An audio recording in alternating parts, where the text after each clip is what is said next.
Howdy perfume partners, welcome back to another episode of Making Sense Make Sense, the podcast that's all about demystifying the sometimes annoyingly mystifying world of fragrance. Here we're all about fun, accessible scent discussion, and we abhor snobbery, gatekeeping and all that other BS. I am Thomas Dunkley and I'm your host. I love perfume and I want to talk about it. So I decided to do what all middle-aged men like me decide to do. I started a podcast. I know, I'm another man with a podcast. I'm sorry, I can't help it. If men don't start podcasts, then we shrivel up and die. It's just true. Sorry, you can't fight facts. Actually, I'm not sorry. Anyway, I'm here to talk about scent with you, and today I have yet another insightful conversation about fragrance with a fascinating person. Today's guest is Sophie King, a content creator turned fragrance brand founder. Sophie started her fragrance journey on YouTube, but in 2022 she took the bold move to launch SOKI London, a fragrance brand that celebrates bold personalities. Sophie says each of her fragrances have main character energy, and I kind of love that. I'm all here for main character energy. What's more, her fragrances are really, really beautiful. Standouts for me are Artemis, which is this dewy, juicy nectarine and osmanthus that's giving 90s celestial aesthetic in a big way, always a good thing. And her latest launch, Cleopatra, which is a beautifully sunny and radiant musky orange blossom. Definitely get your nose on them if you can, but if I don't convince you, perhaps hearing from Sophie will. So let's jump right into the interview after a very brief word from our sponsors.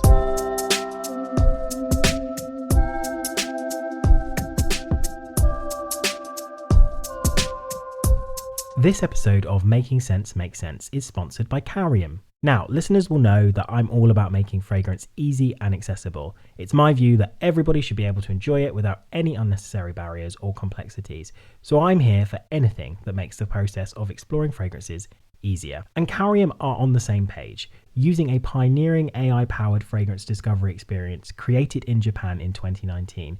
They offer an entirely new way to explore fragrance intuitively, without the distraction of branding or packaging or notes. Instead, they translate scent into language. The Scent Sommelier device provides an immersive experience in which the algorithm interprets instinct, information blossoms, and a signature scent is found, harnessing state-of-the-art hardware, software, and AI for a personalized journey. And that journey is customer-led. The words you use and your personal associations drive the experience, making it tailor-made to the individual, with Carium's large language model at the heart, driving you to find your next favorite fragrance. Carium the Scent Sommelier launched in the UK this summer and can be found in Selfridges on Oxford Street as part of the Famine counter, and also at the Richmond fragrance boutique Parfum La Danse. So why not pop in and see how Carium's the Scent Sommelier can guide you on your fragrance discovery.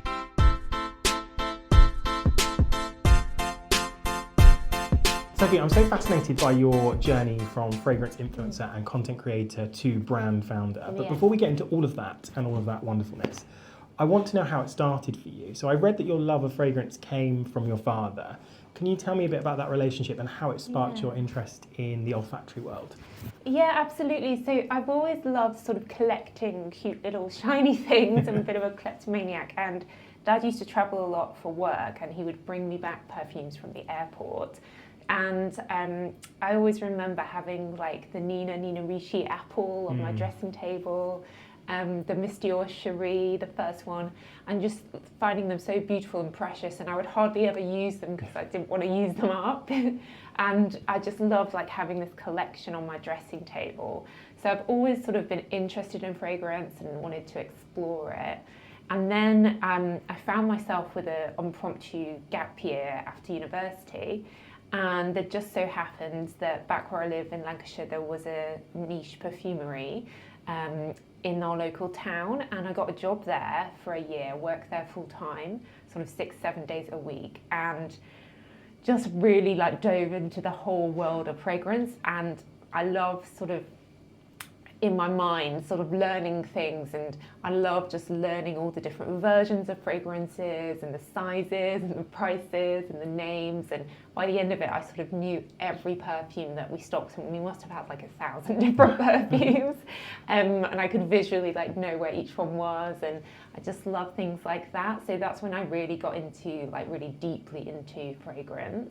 Yeah, that must have been a really eye-opening experience because you've gone from sort of almost collecting things for the bottle initially, Yes. and then to opening your eyes to the world of niche. And Yeah. did that really show you how kind of vast and different fragrance can be from your expectations? Absolutely, absolutely. And I think I've always been sort of intoxicated by the power of fragrance. I remember there was a girl a few years above me at school that wore Beverly Hills, Giorgio Beverly Hills. And whenever she walked by in the corridor, you could smell her. And in the end, I plucked up the courage to ask her, what is it? And then immediately went to like Superdrug and bought it myself.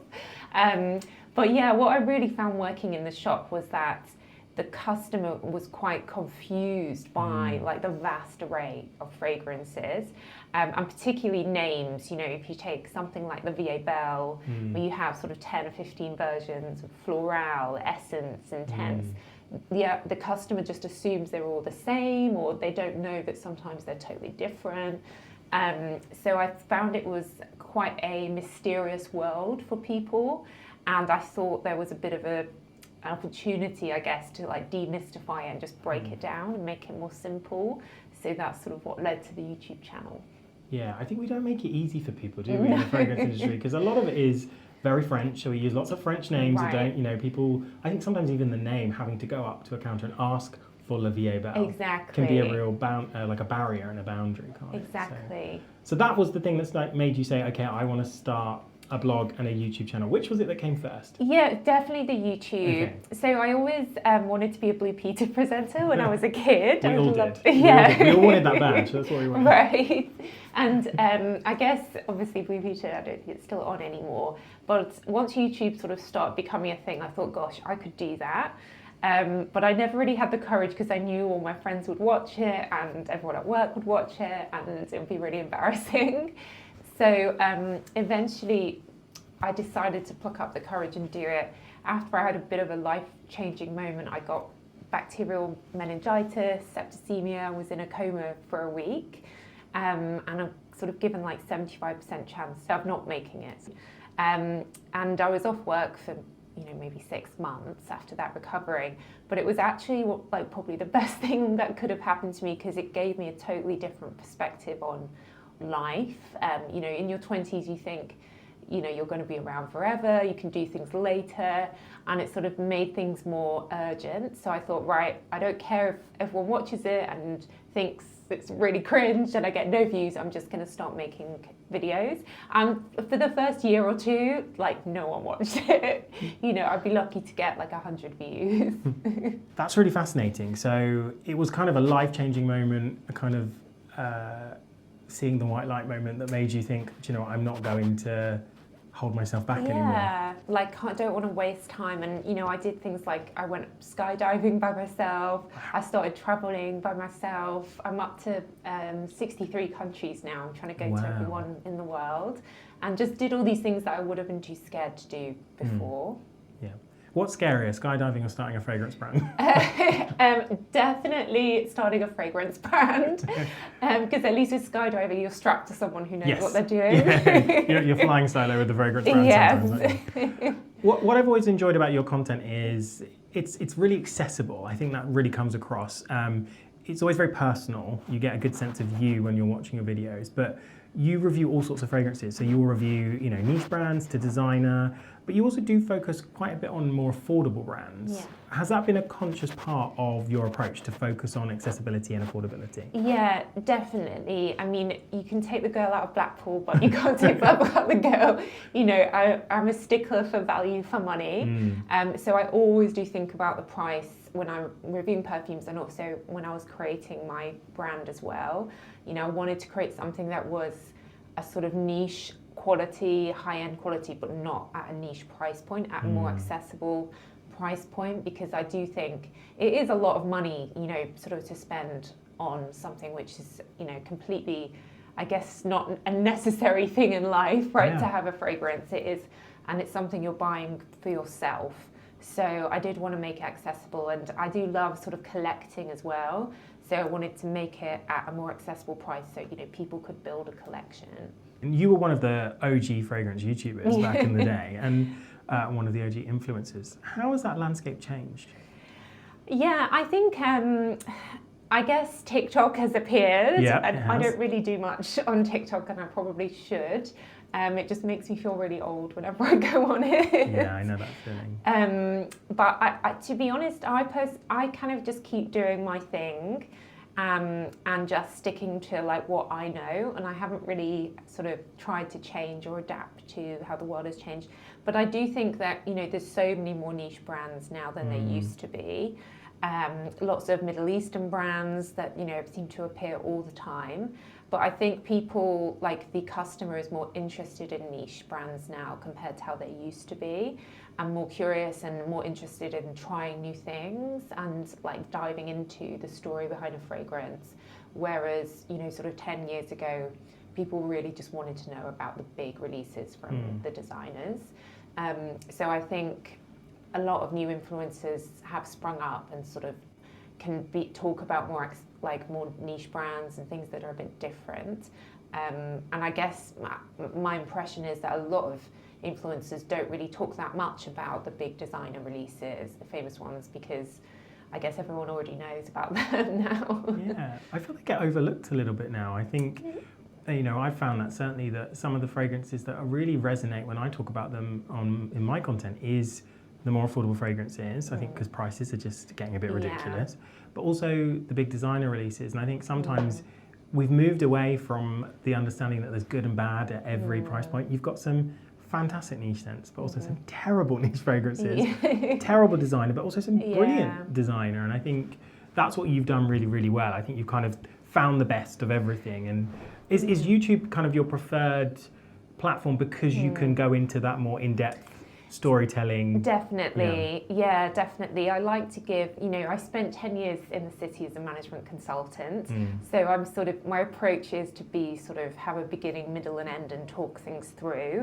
and not just do like a snappy 30-second sort of response on something. So yeah, I do definitely prefer the long form content, and I think you're so right, like the Armani perfumes I find just amazing for lasting, good value for money.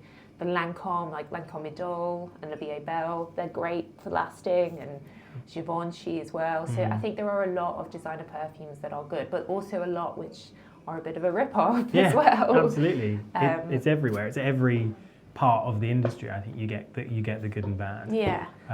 But you've really built a community, haven't you? That's what you've done on your YouTube. You have, I think it's 100-something thousand followers or subscribers. 140 something at the moment. Yeah. And when I did start the brand and I did a Kickstarter campaign, you know, it was really like so wonderful to see people just supporting the Kickstarter when the fragrance didn't even exist. I didn't have a bottle, never mind like a scent, and people were willing to sort of support me and put their personal money into the Kickstarter, which like was just so amazing, and I wouldn't have been able to do that without them, and you know, to get the funds to start off. So that community is really the reason why the brand exists, and it literally couldn't exist without it. And I think that's because people have bought into you as a person, haven't they? Which is so lovely, really. And I guess, sort of being online for so long, and there are people that have been around, you know, since the beginning and seen that, you know, that sort of journey. And it's just really wonderful. And what I love is it also makes you feel less, because you can feel a bit alone when you're just one person with a brand. So I can put out polls and questions and ask people, like, what do you think about, you know, names, or like what kind of notes would you like to see in future perfumes, and get those instant responses back, which is really helpful. Yeah, really helps you shape the brand and what you're doing. Absolutely. One last thing I wanted to talk about in terms of the content and YouTube is like, my observation, my understanding of YouTube, because I don't do YouTube. My ego is not strong enough. I've seen the comments on YouTube videos. I can't do it. Haters get hate. They are, and my ego can't take it. But it's quite a male-dominated space, I would say, especially for fragrance, and even more so now. I just wonder how you've navigated that. Yeah, I mean, I think, to be honest, like, everything I've ever done has been male dominated, so I don't really know anything different.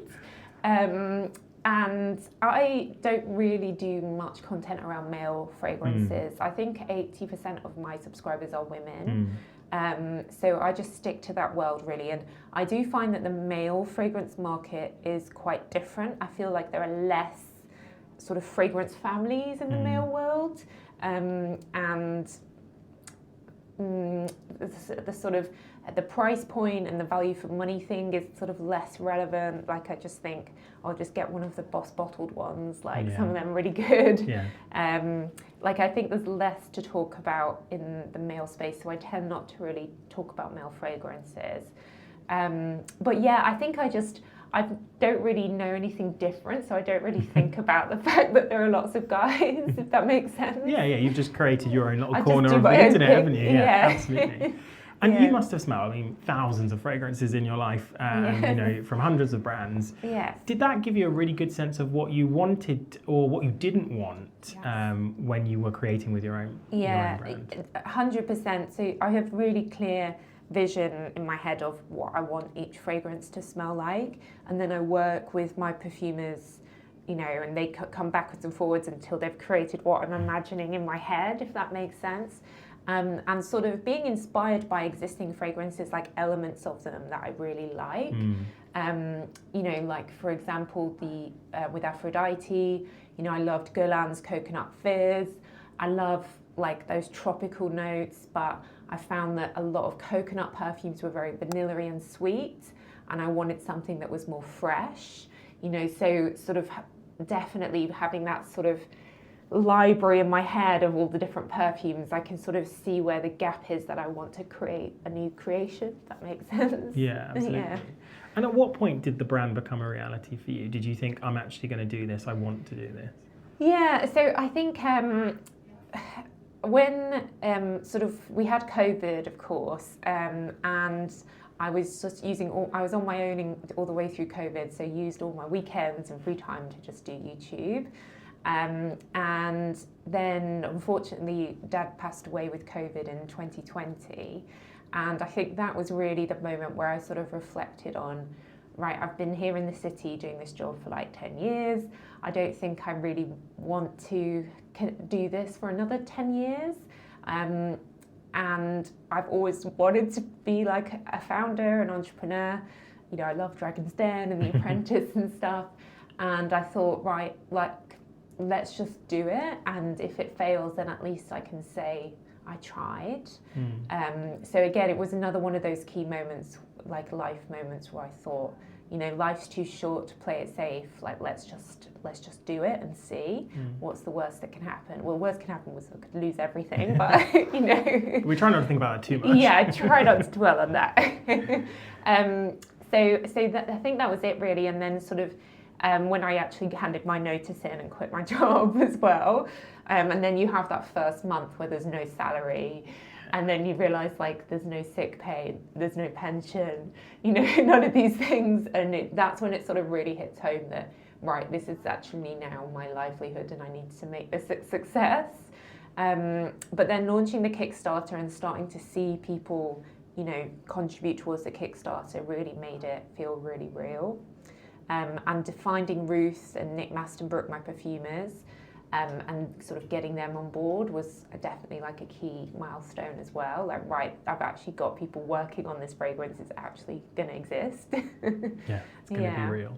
I just think that's such a lovely tribute to your dad in a way. Through your shared love of fragrance and that thing you shared, you can now create your own thing. I think that's really lovely. Yeah, I think he would be proud, and I still have, he always wore Chanel Allure Homme Sport, so I still have his bottle, and it still reminds me of him, immediately. If anyone wears it, I can immediately takes me there. So I think he would definitely be proud, and probably surprised.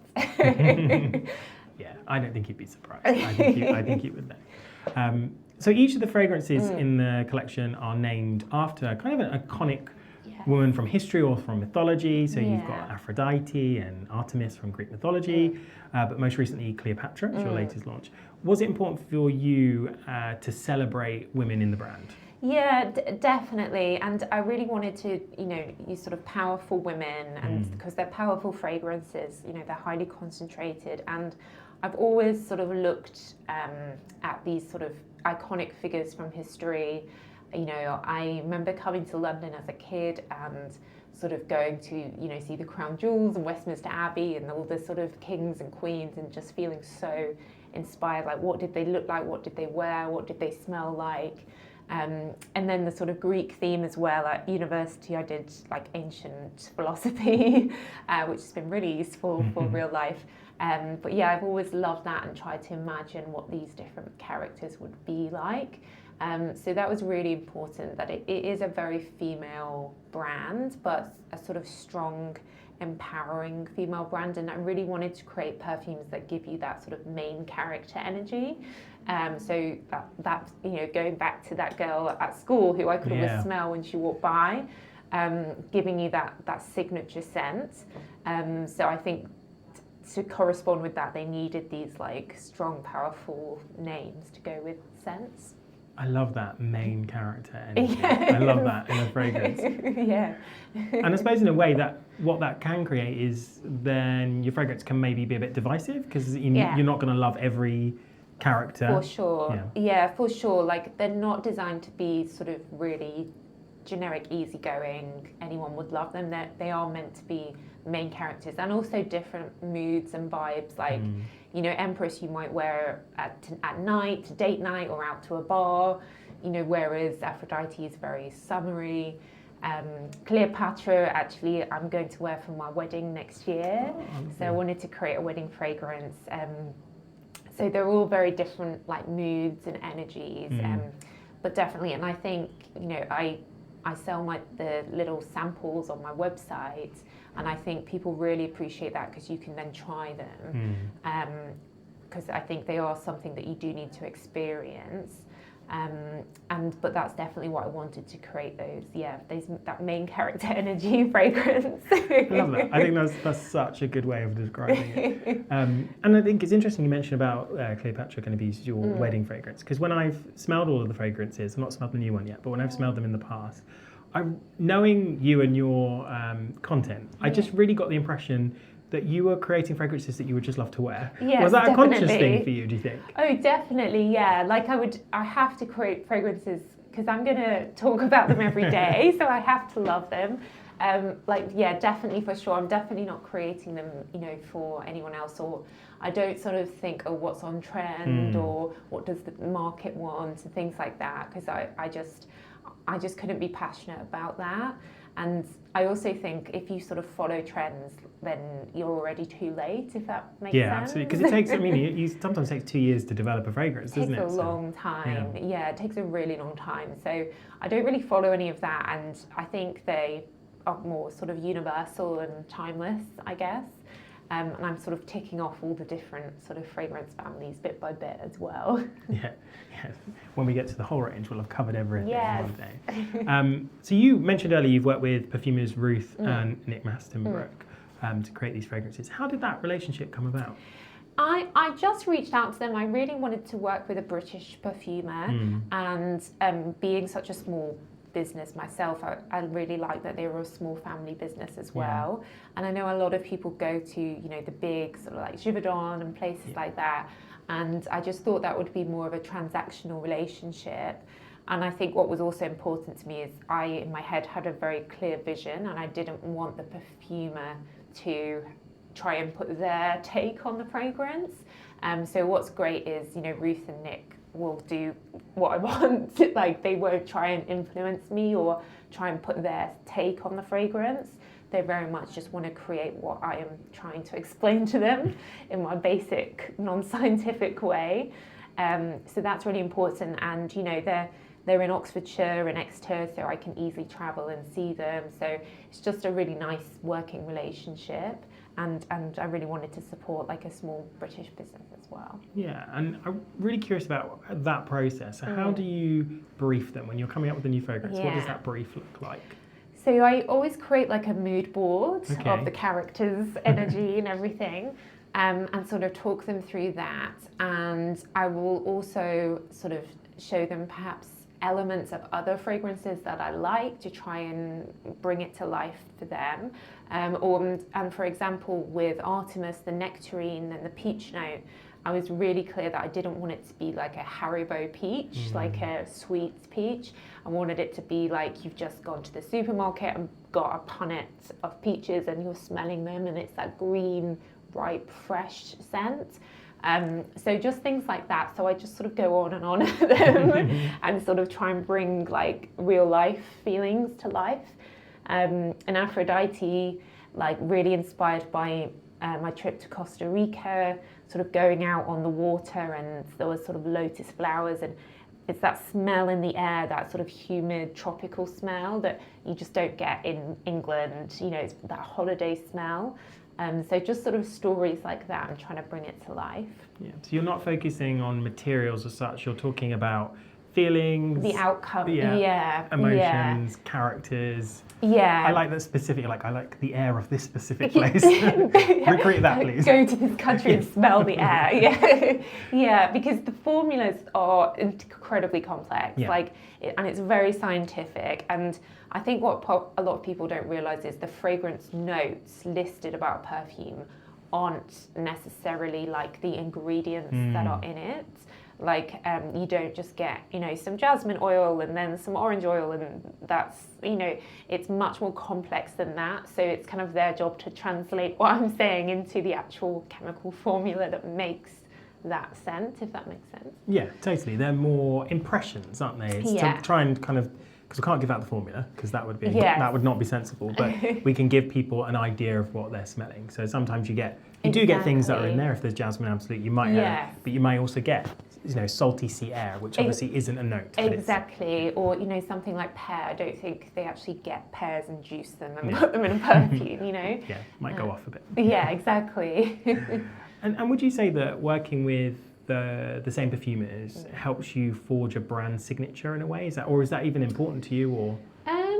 I think the relationship, because we've done 4 fragrances now, and I'm working on the next ones with them at the moment, is like we have quite a good drumbeat now of like the mood board, and they know what I want, and they know the notes that I hate as well.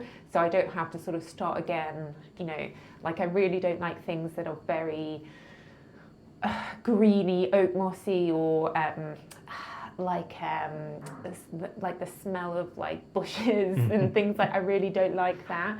So they know some of the notes that I really hate. So we can sort of, it makes it much more efficient now, and we have like a good drumbeat of creating each fragrance now, I think. You find that common language, don't you? And that's the thing with any creative relationship, is it can be really hard in the initial stages to understand what you mean when you say, I want it to smell like this. And that long-term relationship, I suppose, really helps make that more fruitful, because they understand what you mean when you ask for a specific thing. When you say, I want it to be less musky, they know what Sophie means as musky. Yeah, exactly, yeah. And, you know, when I release a new perfume and we get like the first reviews in, I always share, you know, they're waiting to see the reviews and the feedback as well. And so they know like how people have responded and the notes that they like in the perfume. So yeah, so it just makes it a really good working relationship. I think it's probably a really good time for us to smell some of the fragrances. So should we start with your first fragrance, which was Empress? Yeah, absolutely. So this one is the strongest. So this is Empress is 40% fragrance oil. Wow. So typically perfumes are maybe 15, maybe normally. So it really is. I wanted to create like the ultimate boss girl fragrance. So something that was a little bit sort of sexy, very, very powerful. A bit like the Beverly Hills Giorgio fragrance.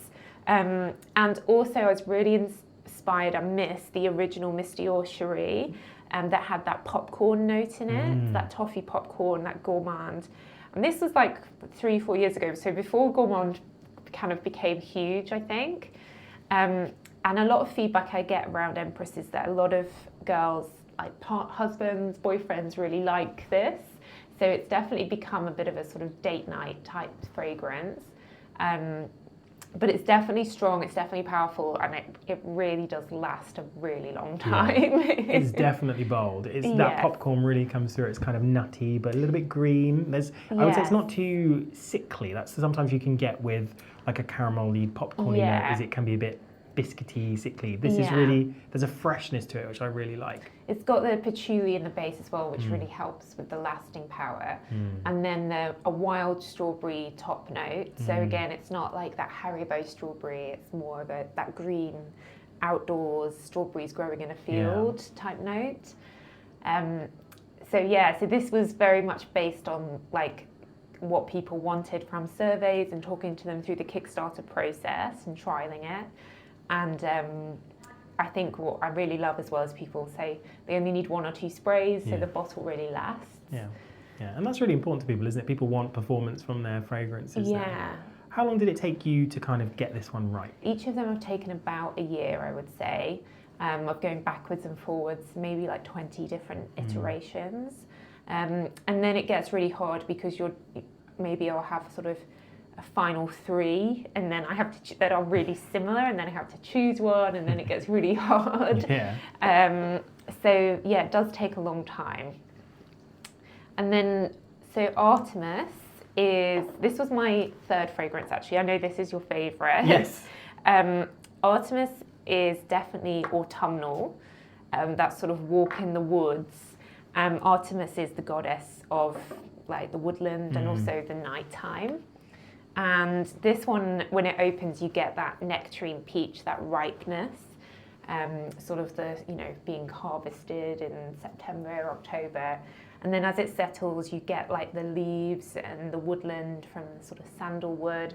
And osmanthus is the floral note in there, which is a flower that has a kind of peachy smell to it in fragrance.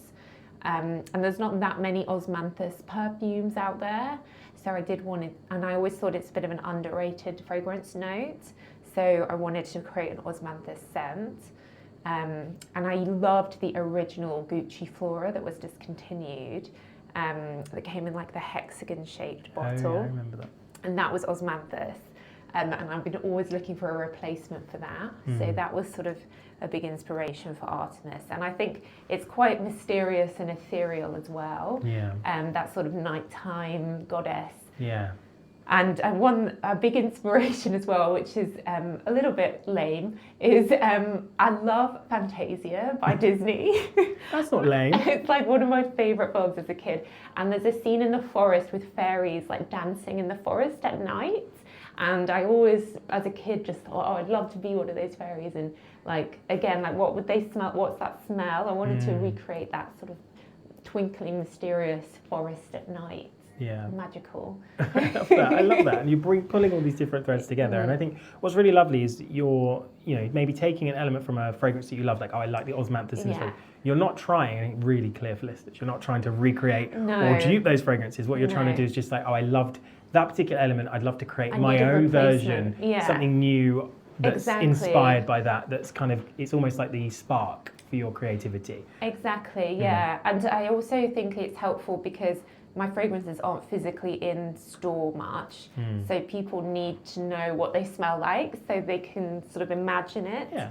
So it's a frame helpful. of reference, isn't it? Absolutely. Exactly, that's the word. This is my favourite, as you said. What I love about this is I find, like you've talked about Haribo and things like that, I hate these peachy notes that are really sickly, sticky, sweety. Yeah. This is so fresh, you can almost smell the skin of the nectarine. Exactly. And it's like, there is like, you can just picture it, it's a fresh nectarine and there's just like a drop of dew going down the skin. And it's so lovely. And I think I said this to you before when we were talking, I think over email or on Instagram. I was like, it's delightfully 90s in the best possible way. Yes. And I love that about it. The 90s. Me too. I'm a 90s girly. I love it. And it's just got that kind of, that clean, I don't know how to describe it, but it is, I just picture this, and this is going to be really specific, but my sister, I'm going off on a tangent now, sorry everybody, my sister was like super into sort of mystical stuff in the 90s. Do you remember that 90s aesthetic, which was very like dream catchers? Practical magic. Yeah, all of that, like a bit tie-dye, but like everything was like stars and suns. And that was me. Sabrina the Teenage Witch and all of that.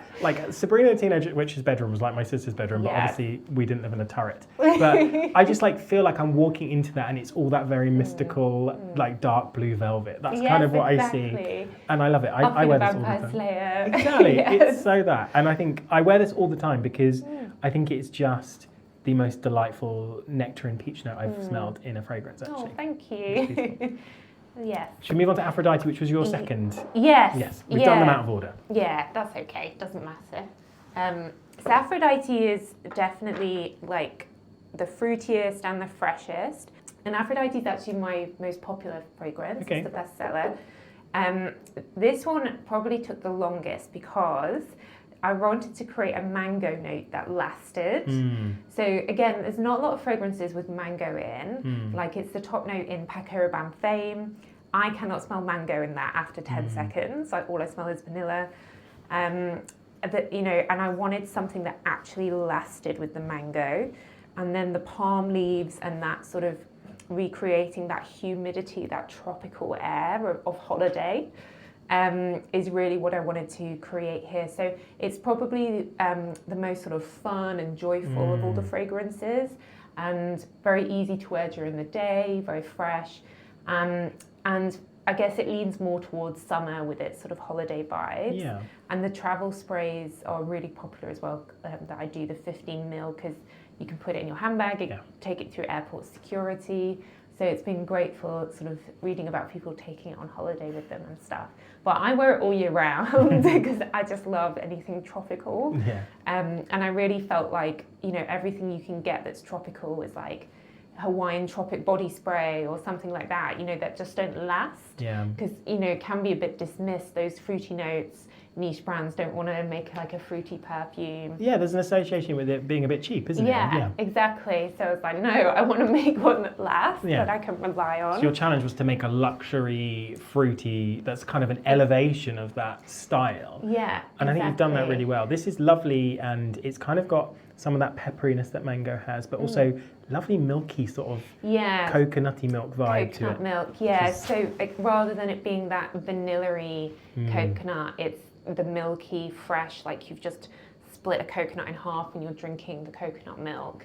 That type of vibe. So yeah, very much like holiday Caribbean kind of feeling. Absolutely sings in the heat, and like by the sea with the salty air, but it's glorious. Yeah, it's really refreshing as well, I think. Yeah, and the bottle almost has like a little pearl on top, which I think is adorable. It does. So it's the pearl to sort of represent Aphrodite in the open pearl, like the famous picture, and then the pink bottle, sort of millennial pink. How could I resist? Of course. And now we're going to smell a new one, Cleopatra, which I haven't smelled before, so I'm really excited to try this, especially now as I know it's going to be your wedding fragrance. So high expectations. I wanted to create like the ultimate orange blossom perfume. So I love orange blossom. It's one of my favourite notes. And we're getting married in Sicily. Stephen is from Sicily. And of course, citrus is very much an Italian thing. So it opens with a mandarin orange note, and then you come through to the orange blossom in the heart. And then it just has a touch of sandalwood and a touch of vanilla in the base, but it's not sweet. They're just supporting the orange blossom. So it's very fresh, clean feeling, I think.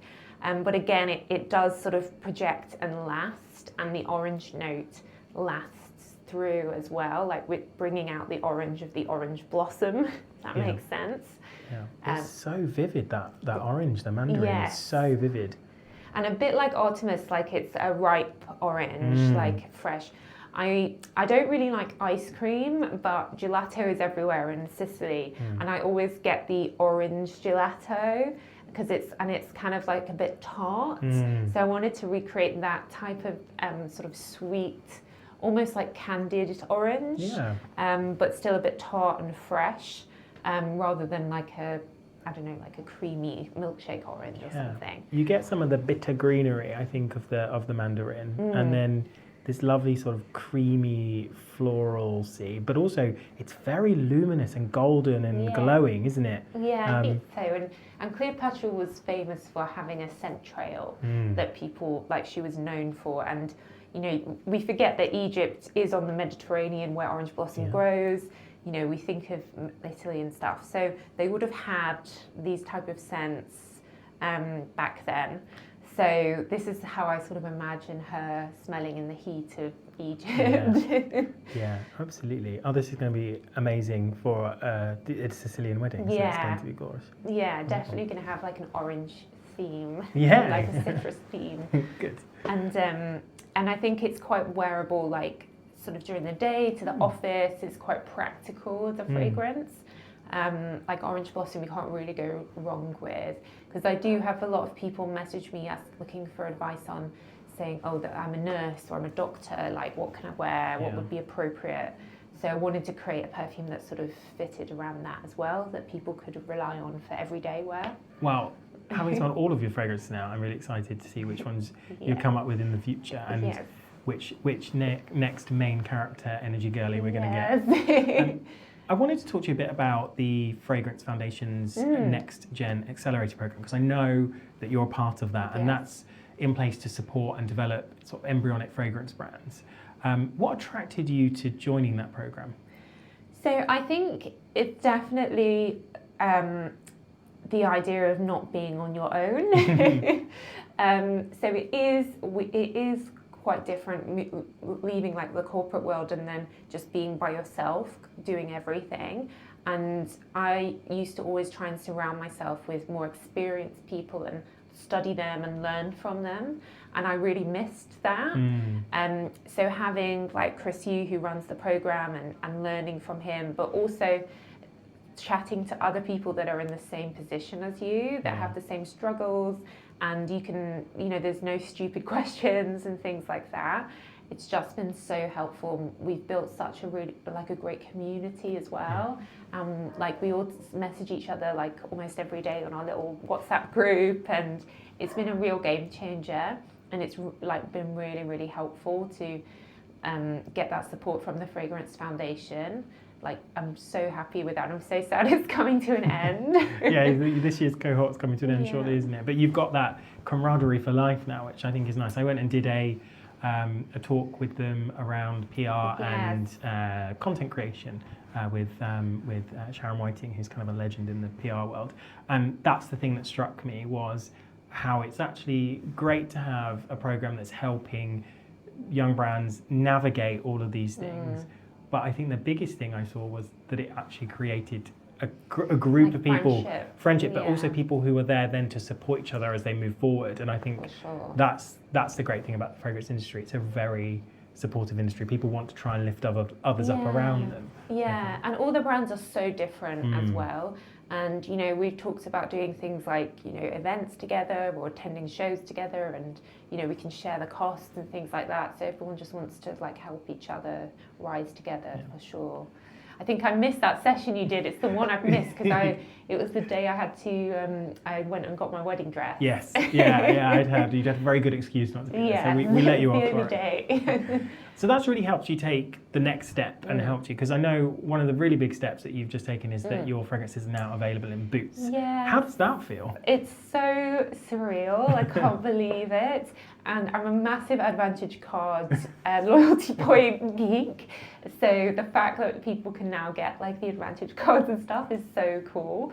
And then what's amazing is Boots have really like taken a new strategic step to invest in niche brands, and they're opening this really beautiful perfumery in Broadgate in the city here in London, and SOKI London is going to be there, so it'll be my first sort of physical store presence, and it's going to be so surreal to see the brand and the logo there officially in the store.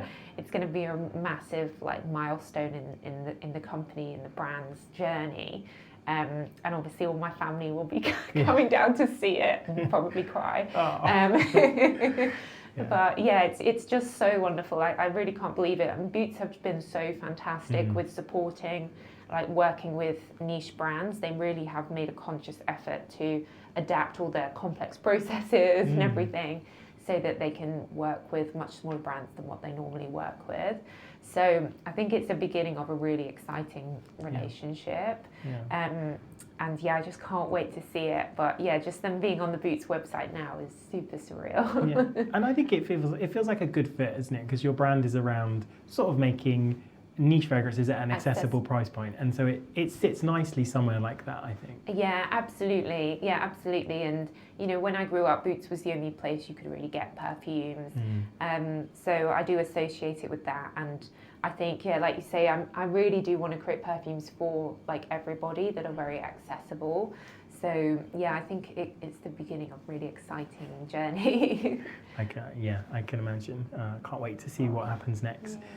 So just before you go, I wanted to kind of ask you, because you've been so successful at creating your own brand, but also we can't forget all of the stuff that came before that in terms of your content creation and building that community and being really successful at that.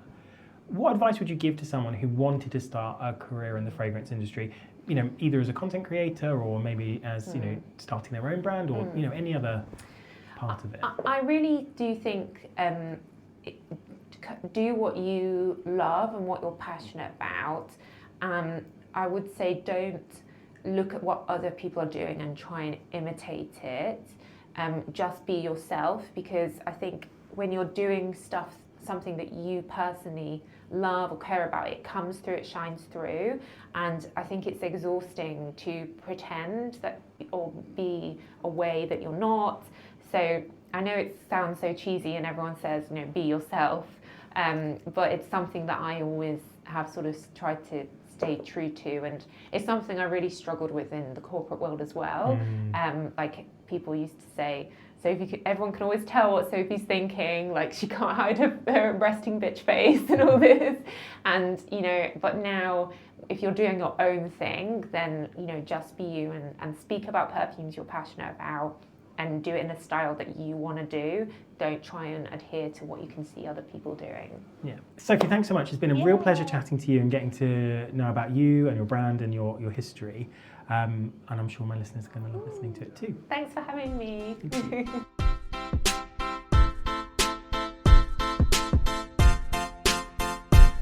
I feel like Sophie and I have a lot in common. We're of the same generation and we both started out as content creators at roughly the same time. We also seem to have the same approach to perfume, which is to make it accessible and relatable, which is something she does brilliantly, not just in her content, but in her perfumes too. So it's really, really great to sit down and have a chat with Sophie about all things fragrance. If you'd like to know more about Sophie and SOKI London, you can visit the brand's website, sokilondon.com. Alternatively, you can follow Sophie on Instagram at SOKI London. You can also take a trip to the Boots boutique in Broadgate to smell her fragrances in person, and I highly recommend you do that.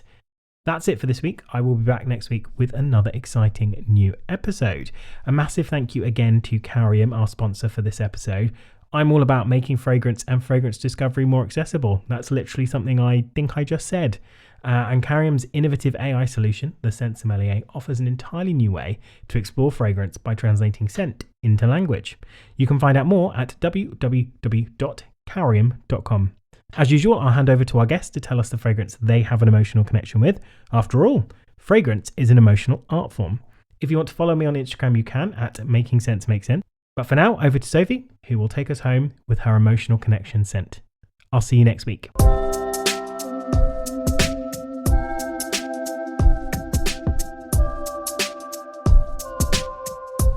A fragrance I have a really emotional connection with would definitely be the original Jimmy Choo Eau de Parfum.